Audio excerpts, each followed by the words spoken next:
We lost a great friend and teammate over the weekend when Nick Mangold passed due to complications from kidney disease. The Jets drafted Nick in 2006, and he instantly became part of the fabric of the organization. He was a 7-time Pro Bowler, a two-time first-team All-Pro, who started 171 games at center, including 7 postseason contests. Nick was inducted into the team's Ring of Honor in 2022 at halftime of the Jets' Week 3 contest, ironically against Cincinnati 2022. He is currently under consideration for the Pro Football Hall of Fame. Nick was 41, a loving husband of Jenny, and a super proud dad of 4 kids. He was a fixture here at the facility and at MetLife Stadium. We've shared this space with him in the studio countless times. It was important that he was a Jet and he was around the building. He leaves an incredible legacy as a fun character with the flowing blonde hair, the legendary beard, the backwards hat, the flip-flops, and the smile. He was an everyday man who just happened to be a great football player, smart and tough and incredibly dependable. For the past few years, Nick also has been part of our content team. His superpower was connecting to people in a huddle, at a tailgate, in the equipment room, on the set. He was larger than life, but not too big for anyone. Nick was special. We're going to miss him, but he'll have a long-lasting impact. Forever a Jet, number 74. We'll start there today with Nick's longtime friend and teammate, Bart Scott. We beat anybody in the world, and I think we're going to win next Sunday. Picked off, Aaron Glenn! Jumbled and caught! Jumbo Elliott! One-handed catch! Chris Bart gets running loose. Reavis can't wait. Put your seatbelts on and get ready for the ride. The official Jets podcast is presented by Kendra Scott, the jewelry company that's shining bright and doing good. Personalize your game day look by shopping spirited styles and so much more at your local Kendra Scott store or kendrascott.com, where team spirit meets personal style. All right, brother, we're going to get to Baldy in a second and discuss this current Jets team, but can you take me through your weekend and your thoughts immediately when you heard that Nick had passed? I mean, it was tough. Preparing for my show, get a call from Willie about 8:30, and he tells me that we lost Nick. And I'm like, what do you mean we lost Nick? And he's like, he's gone, brother. And it was just like getting kicked in the chest. And, understanding that a couple of weeks ago, on SNY, I just, put out a message that, hey, if you can give, when he announced that he was looking for a kidney. And you just expect that it's going to be a positive and happy outcome, right? You just know that, hey, well, we're going to have a couple organ drives and somebody somewhere is going to donate a kidney, or it's going to be a great story. You remember the Nate Robinson story, like, it's just going to be a great story. He's going to be fine. He'll be right back where he wants to. I mean, just imagine, last year, you say we still act like cousins that's always competing. You know what I mean? It's like Roscoe Jenkins with Martin Lawrence and Cedric the Entertainer, competing about who's better, who's more witty. We go back and forth. I used to call him Fat Thor. You know what I mean? It was just but it was the most loving Fat Thor, and we had so much fun with each other. I mean, directly, in the line of fire with each other in practice. He was just a good dude. We had a lot of fun. He was a great teammate, great leader. And it was just tough to handle, and to have to reflect, it's probably like my 4th time having to sit on a platform and reflect, of course, having to reflect, when it happened, but then, on my show and then here, it makes it a little easier because you look at it and the initial shock is over, but it's hard to process, and a lot of teammates, we've been on the phone with each other, we've been texting, leaning on each other because, Nick is, the most current, but, a couple of weeks ago, Arthur Jones, Doug Martin, for me, Jacoby Jones, a couple of years before that. And it just shows you just how precious life is and how important it is to make sure that, as teammates, we check on each other because you just never know. I mean, I go all the way back from Steve McNair to Orlando Brown, Blackshear. And it's tough, right? Because, you see the humanity, but you also see the mortality of your teammates. And, it just reminds you, we always say this, that we have to lean out and we have to talk to each other, but it's difficult to do. But we have to do that because you just never know. And don't want to forget, Tony Siragusa a couple of years ago before that. Sunday was extremely painful. I mean, we're in Cincinnati. I find out early in the morning just like you do. And there's two things that enter my mind. The number one thing is disbelief. The second thing is his family. Yeah, correct. Johnny, their 4 kids, and his extended family, because you refer to him as a brother. And so many people inside this organization look to Nick as part of the family. Yeah. That whether it was the guys down in the equipment room, like Nick connected with everybody. Yeah, he was accessible, right? He was always around. It's not like he's some former player that left and went to go live somewhere else in Florida, Texas, or something like that. He's right down the street. He was always around. He was a pillar of this building and a pillar at the game. So people are used to just seeing Nick around all the time. He was a Jersey guy now. I know he's a Midwest guy, but he became a East Coast guy. What was he like as a teammate and as a player? Like, how would you describe it? I mean, he was witty, funny, right? He was, argumentative, just like me. So that's why it was always fun. You know what I mean? But he was a true professional. I think the heartbeat of that offensive line, I think everybody had belief that he would have you in the right position, put you in the right spot. He was a protector. He was reliable. He was durable. And he was a guy that, you always expected him to be exactly what he was, right? And it's hard. I tell people all the time, it's hard for you to show up and be what people expect you to be. But people expected Nick to be accountable, to be a leader, and be a great performer, and be a great player. And he never disappointed. You see a lot of similarities between you guys, the way you attack the game, because he was. Yeah, but he was far more talented than me. He's a Hall of Famer, right? He's going to go down as a Hall of Famer. He was a model of consistency, a 7-time Pro Bowler, 2-time All-Pro. Yeah. Maybe the mindset, but for his position, he's one of the best to ever do it, right? And it's one of those things, and not a slight at Kevin Mawali, but like Nick Mangold was the standard for pretty much his entire career, right? And had a couple injuries a couple times, but outside of that, he probably would have made the Pro Bowl every year. I remember also as going against him as an opponent. You know what I mean? You look at the little round body, you know what I'm saying?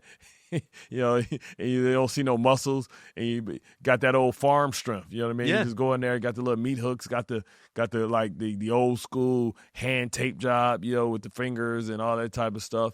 And it's like, he was always, there, and he turned this organization around. You were always so protective of your teammates yourself. How much do you appreciate the way he always took a public stance? Because, he'd never point the fingers, no matter what was going on. Yeah. And also, if things were going well, he wasn't saying, okay, we're dominating up front or things like that. Yeah.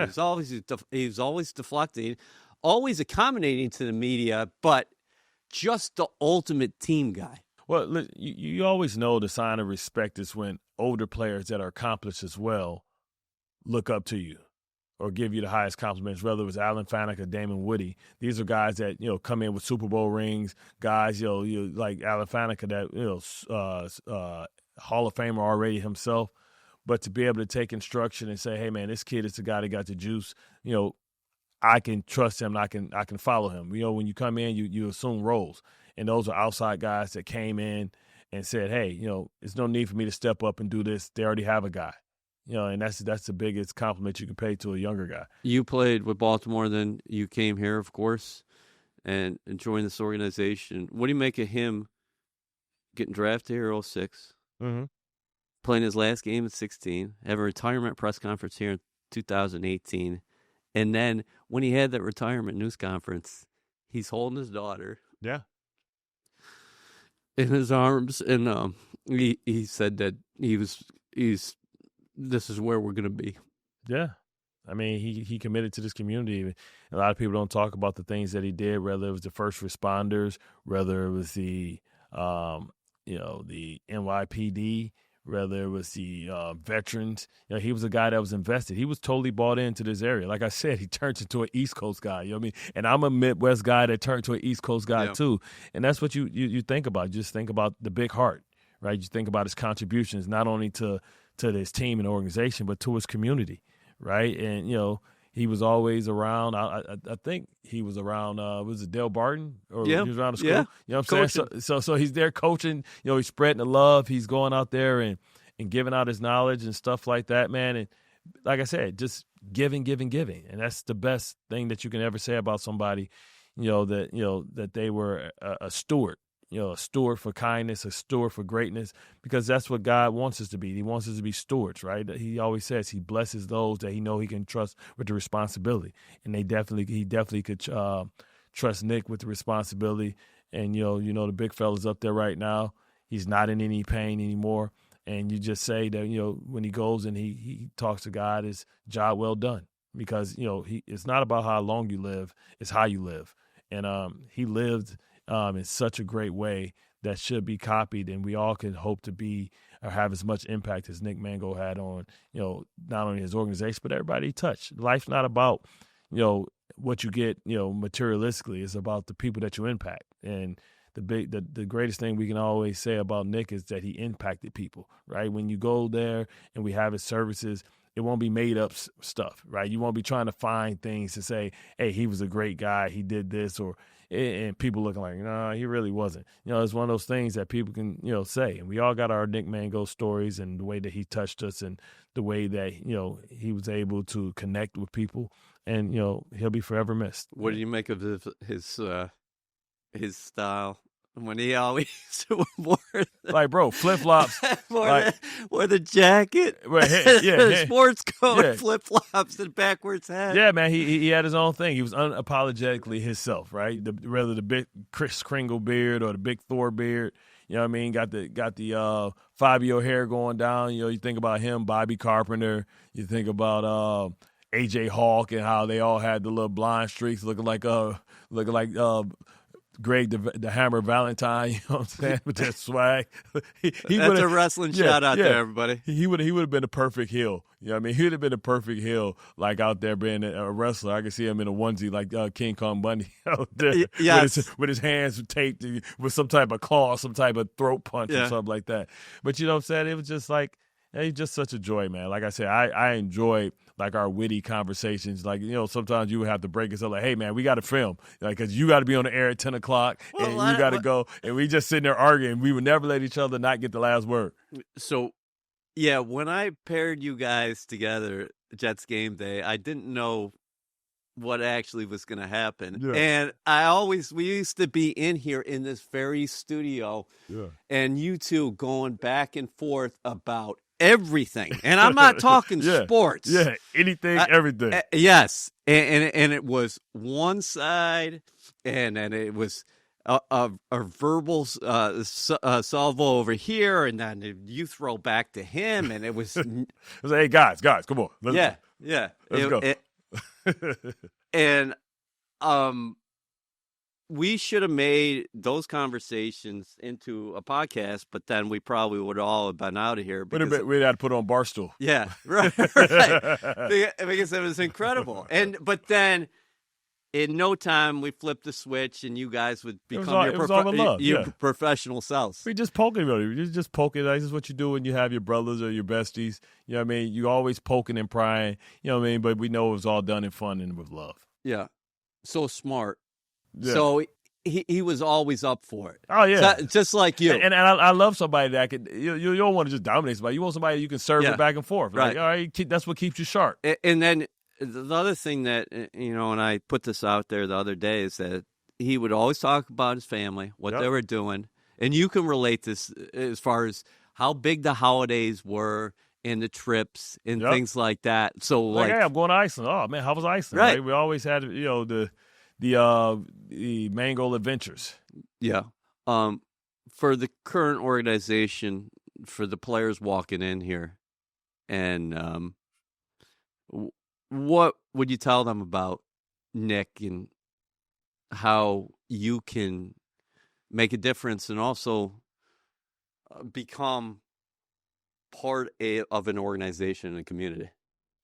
I mean, listen, you just go by the example, right? And I think, the good thing is it's a lot of alumni around here that still are involved, but Nick was the spirit leader of that. You know what I mean? And I don't think you even have to tell Nick's story because he was around here. So it's a story that I don't have to tell because the current players, the Garrett Wilson, hell, half the team is Ohio State. So half the team knows exactly who he is, knows exactly who Nick Mangold is and know what he represented because he not only represented for here, but he represented for Ohio State. So you got, hell, this is like Ohio, this is like Midwest 2.0 over here with all the Ohio State players that we have here.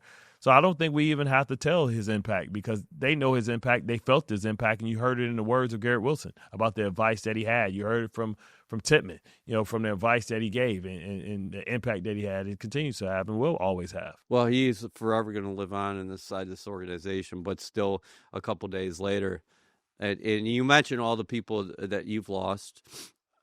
I'm still in disbelief because I look at you across here in the studio and you can imagine him. Yes. Because it was part of this room. You know what I mean? You can still feel him in here. Yeah. You know what I mean? Just joking and laughing, man. And it's tough, man. And we're going to have to process it and it's going to hurt. And you're going to be okay. Then you're not going to be okay. And what we have to do is just lean on each other. And he would want us to go on. And, but I'm sure he loves himself being the topic of conversation and the topic of funny laughs and jokes and the stories. And you like the humor, yes. And he gets the opportunity to hear the stories, firsthand because he gets to see and hear how we feel about them and how people reflect. And, when you talk about it, you can see how it reverberated through the league as people continue to talk about him. That doesn't happen for every player, right? There's a lot of players that have come and passed and, may not last the news cycle. Nick Mangold and the fact that we're still talking about him and people are still talking about him on platforms just let you know his impact, not just here, but across the NFL. Well, I think Woody Johnson said it, that Nick Mangold will forever be a New York Jet. Really praying for his family, too, because they're going to need a lot of support.